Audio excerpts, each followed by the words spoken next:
बिस्मिल्लाहिर्रहमानिर्रहीम। अस्सलाम वालेकुम। अपने फेसबुक और यूट्यूब चैनल के साथ मैं हूँ रिज़ीन हैदर मज़न। नाज़रीन, सबसे पहले आपको अपने चैनल पर खुशामदीद कहूँगा। नाज़रीन, आज जो है वो हमें बार बार ये ख़बर दी जा रही थी मुख्तलिफ अकाउंट से पाकिस्तान मुस्लिम लीग नून के, और मुख्तलिफ वो एंकर्स जो इस वक्त पाकिस्तान मुस्लिम लीग नून का हिस्सा हैं उनकी जानिब से कि आज शाम जो है जो वज़ीर आज़म शहबाज शरीफ साहब है वो एक इंतहाई अहम प्रेस कॉन्फ्रेंस करेंगे, और उसके अंदर जो उन्होंने मुख्तलिफ किस्म के दौरे किए हैं आखिरी प्रेस कॉन्फ्रेंस के बाद उनके बारे में तफसीलात बताएंगे।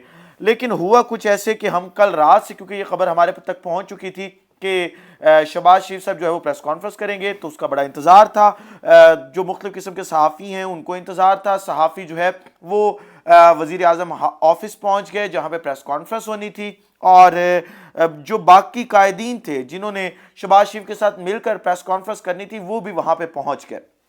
जब ये तमाम की तमाम क़यादत वहाँ पे पहुँच गई, सहाफ़ी पहुँच गए, एंकर्स पहुँच गए, मीडिया की गाड़ियाँ पहुँच गईं, तो अचानक हुआ कुछ इस तरीके से कि शहबाज शरीफ साहब जो है वो गायब हो गए। शहबाज शरीफ मंजरनामा से बिल्कुल हट गए, और शहबाज शरीफ का कोई पता नहीं था कि शहबाज शरीफ साहब कब प्रेस कॉन्फ्रेंस के लिए आएंगे। लेकिन फिर पता चला कि शहबाज शरीफ ने ये प्रेस कॉन्फ्रेंस जो है वो मुअख्खर कर दी है, और शहबाज शरीफ साहब एक इंतहाई अहम मुलाकात में हैं, और एक पाकिस्तान की इंतहाई अहम शख्सियत, आप उसे ये कह लें कि सबसे बड़ी शख्सियत जो है, कोई सरकारी मुलाजिम जिस सबसे बड़े ओहदे पे हो सकता है, वो शख्सियत जो है वो मुलाकात करने के लिए वज़ीर आज़म ऑफिस पहुंची है, और उस मुलाकात की वजह से ये प्रेस कॉन्फ्रेंस जो है वो मनसूख की जा रही है। अब वो शख्सियत कौन थी? वो शख्सियत जनरल कमर जावेद बाजवा थे। अभी तक जो कमर जावेद बाजवा और शहबाज शरीफ की मुलाकात हुई है, इस हवाले से कोई वाज़िया जो है वो खबर नहीं दी गई वज़ीर आज़म ऑफिस की जानिब से, ना ही कोई तस्वीर जारी की गई। आपने देखा कि अमूमन जब भी मुलाकात होती है आर्मी चीफ की, और जो शहबाज शरीफ साहब वज़ीर आज़म की जब भी मुलाकात होती है आर्मी चीफ से, तो उसकी तस्वीर जारी की जाती हैं, लेकिन इस मुलाकात की तस्वीर जारी नहीं की गई। अब जब ये मुलाकात हुई, प्रेस कॉन्फ्रेंस मंसूख की गई, तो बहुत ज़्यादा अहम सवालात ने जन्म लिया कि वो कौन सी वजूहात थी जिनकी वजह से प्रेस कॉन्फ्रेंस मंसूख करवाई गई। हमने देखा कि कई दफ़ा ऐसा पिछली दौरे हुकूमत में भी होता था कि जब इमरान खान साहब प्रेस कॉन्फ्रेंस करते थे या कौम से खिताब, वो प्रेस कॉन्फ्रेंस तो नहीं करते थे क्योंकि उनके लिए मसला नहीं था कौम से खिताब करना। शहबाज शरीफ साहब के लिए असल में मसला ये है कि शहबाज शरीफ साहब कौम से खिताब कर नहीं सकते। प्राउंटर अगर सामने रखा जाए, आपने पिछला खिताब जो एक वाहिद खिताब किया गया था शहबाज शरीफ की जानिब से, वो खिताब आपने देखा था, उसके अंदर प्राउंटर भी रखा गया, लेकिन फिर भी जो है वो जो गलतियां थी वो सुधारी नहीं जा सकी, उनको कवर नहीं कर सके शहबाज शरीफ, और ऐसा महसूस हो रहा था कि शहबाज शरीफ सब वाज़िया तौर पे जो है वो प्राउंटर से देख के पढ़ रहे हैं, जिसके ऊपर बहुत ज़्यादा तनकीद की गई। और उसके बाद जो है वो मरियम औरंगज़ेब जो कि वफाकी वज़ीर ये हम इतलात हैं, उन्होंने फैसला किया कि जो शहबाज शरीफ साहब है इनको कौम से खिताब के बजाय प्रेस कॉन्फ्रेंस पे लगाया जाए, और ये प्रेस कॉन्फ्रेंसेस जो है वो करें। मैंने नहीं देखा कि पहले किसी वज़ीर आज़म ने ऐसे प्रेस कॉन्फ्रेंसेस की हों, लेकिन ये क्योंकि करते हैं तो अब जो है वो इस प्रेस कॉन्फ्रेंस को मनसूख क्यों किया गया? इस मुल्क में ऐसी कौन सी चीज चल रही है जिस वजह से मनसूख किया गया है? एक तरफ जो है वो हम देख रहे हैं कि इलेक्शन कमीशन ऑफ पाकिस्तान के साथ जो है वो मिली भगत की जा रही है। चीफ इलेक्शन कमिश्नर, क्योंकि हमारे जो पाकिस्तान के अंदर पीडीएम एक इत्तेहाद बनाया गया है, उनके अपने घर का है, वो उससे जो काम लेना चाहें ले सकते हैं। किसी तरफ जो है वो इमरान खान की नाअहली की खबरें चलवाई जाती हैं, उससे बातचीत की जाती है कि आप इमरान खान को नाअहल कर दें ताकि इमरान खान जो है वो कुछ अरसे के लिए इस मंजरनामे से बाहर हो जाएं।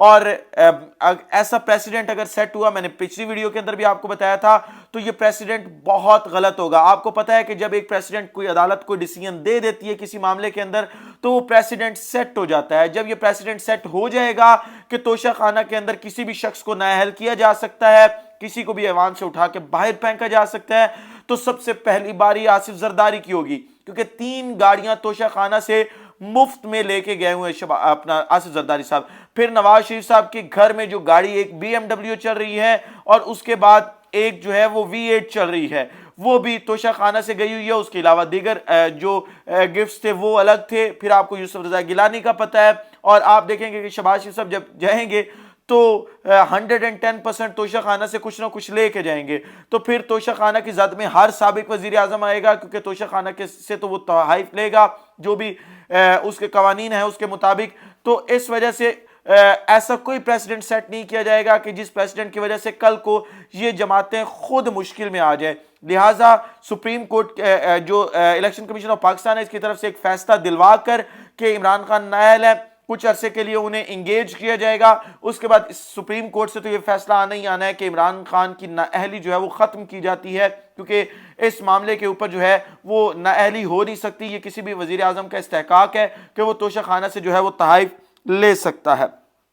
ایک طرف یہ چیز چل رہی ہے تو دوسری طرف جو ہے وہ آپ یہ دیکھیں کہ ضمن انتخابات یہ الیکشن کمیشن کو مسلسل یوز کر رہے ہیں، اس کو ملتوی کرنے کی کوشش کی جا رہی ہے. صرف ایک سیٹ ایسی تھی جس کے اوپر ایجنسیوں کی رپورٹ تھی کہ شاید مقابلہ سخت ہو اور وہ سیٹ جو ہے وہ پی ڈی ایم نکال لے، لیکن اس سیٹ کے بارے میں بھی اب خبر آ گئی ہے کہ 57% اس حلقے کا جو ووٹر ہے وہ اس وقت جو قریشی صاحب کی بیٹی ہیں ان کے ساتھ کھڑا ہے، پاکستان تحریک انصاف کے ساتھ کھڑا ہے. قریشیوں کا بھی وہاں پہ ووٹ نہیں ہے، وہاں پہ ہر ووٹر یہ کہتا ہے کہ ہم قریشیوں سے بھی ناراض ہیں لیکن ہم پاکستان تحریک انصاف کو اور عمران خان کو جو ہے وہ ووٹ دیں گے. دوسری طرف جو گیلانی ہے جو پی ڈی ایم اتحاد ہے ان کا کل حلقے کے اندر 37% ووٹ ہے اور باقی لوگ جو ہے وہ ووٹ دینا نہیں چاہتے. آپ یہ دیکھیں کہ ایک طرف 16 جماعتی اتحاد کو اس حلقے میں 37% ووٹ پڑ رہا ہے اور ایک اکیلے عمران خان کی جماعت کو جو ہے وہ 57% ووٹ پڑ رہا ہے. تو آپ اس ملک کے اندر عمران خان کی مقبولیت کا اندازہ جو ہے وہ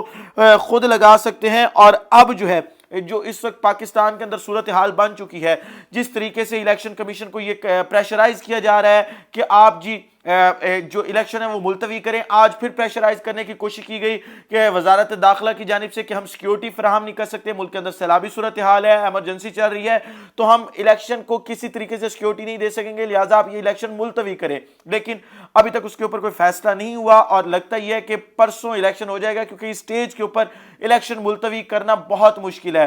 الیکشن ملتوی کرنا آسان تھا لیکن اس وقت جو وفاق کے اندر کھلبلی مچی ہوئی ہے یا جو ہیپننگز وفاق میں ہو رہی ہیں ان ہیپننگز کو دیکھ کے یہ لگ رہا ہے کہ جو الیکشن ملتوی کر سکتے تھے انہوں نے ملتوی نہیں کیا، وہ اب فیصلہ آنے دینا چاہتے ہیں کیونکہ اس فیصلے نے جو آنا ہے 16 تاریخ کو پاکستان کے مستقبل کا فیصلہ کرنا ہے.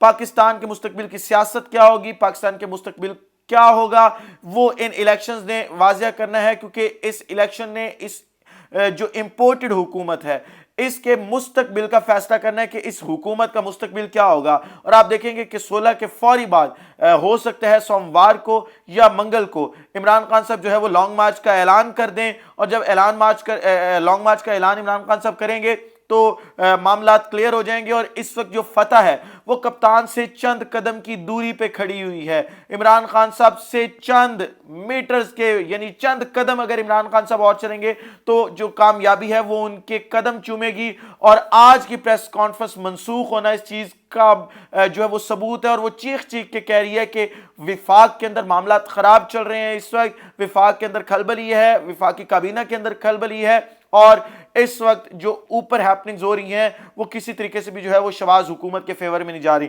اس ولاگ سے اتنے، اگلے ولاگ میں دوبارہ ملاقات ہوتی ہے. اپنا خیال رکھیے، اپنے ارد گرد کے لوگوں کا خیال رکھیے، وطن عزیز پاکستان کا خیال رکھیے. اس وطن عزیز پاکستان کا اور آپ تمام لوگوں کا اللہ حامی و ناصر ہو. پاکستان زندہ باد.